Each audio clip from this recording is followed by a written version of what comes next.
Rien ne va plus dans la filière bois au Cameroun, qui se porte même très mal, et si rien n'est fait, la catastrophe n'est plus loin. Voilà ce qui ressort de la conférence de presse donnée le 11 décembre 2023 par les acteurs de cette filière. À Yaoundé, ils souhaitent prendre la presse nationale et internationale à témoin quant aux difficultés qu'ils rencontrent dans leurs activités. Depuis presque 10 ans qu'il faut passer de l'économie de rente à la transition structurelle de l'économie. La première chose, c'est les infrastructures. Lorsque le président a investi sur les routes, que les routes ne sont pas là, tout le monde en souffre, y compris le secteur forestier, c'est la première chose. La deuxième chose, sur le plan spécifique, c'est la pression fiscale qu'on subit depuis pratiquement une quinzaine d'années et qui est arrivée au niveau où elle n'est plus tenable. La pression fiscale fait partie de l'une des difficultés qui asphyxie cette activité au Cameroun.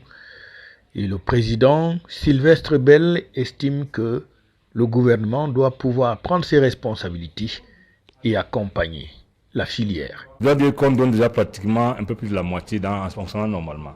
Mais là, on est là, en voulant trop gagner, risque de tout perdre. Parce que dans tous les cas, si le secteur est en arrêt d'activité, les 45 milliards attendus ne pourront pas être là. On suggère donc au gouvernement de rester réaliste, c'est-à-dire au lieu de pousser le bouchon au bout, et que la marmite saute, il vaut mieux maintenir la marmite en état d'ébullition telle qu'elle était là. Elle bouillait, elle nous faisait très mal, mais on tenait encore. Donc, les 45 milliards, c'est loin pour nous tous, mais c'est quelque chose qui va être contre-productif malheureusement. Un accompagnement qui pourrait se faire donc par une sorte de réduction des charges fiscales, que ce soit au niveau des importations ou tout simplement sur l'activité qui est menée sur le terrain. On vous prend à témoin parce que vous savez, la coïncidence sociale veut que tout ce qui est fait aujourd'hui est une coloration politique. Et nous, pour sortir de là, il s'agit simplement de nos activités. Nous défendons la survie de nos entreprises et bien entendu notre personnel et bien entendu le budget de l'État.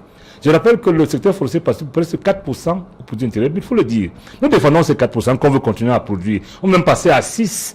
Mais vouloir passer du simple au double en appuyant sur le simple levier fiscal, ce n'est pas tenable. Et lorsque ce n'est plus tenable, on va s'arrêter. Et lorsqu'on s'arrête, on ne produit plus. Lorsqu'on ne produit pas, on ne peut pas payer. La loi des finances 2024 qui vient d'être votée par exemple à l'Assemblée nationale n'épargne pas une fois de plus ce secteur d'activité qui aujourd'hui lance ce SOS afin que quelque chose soit fait si l'on veut que cette activité qui nourrit pourtant des milliers de Camerounais continue à prospérer et pouvoir ainsi participer au produit intérieur brut à hauteur de plus de 6%.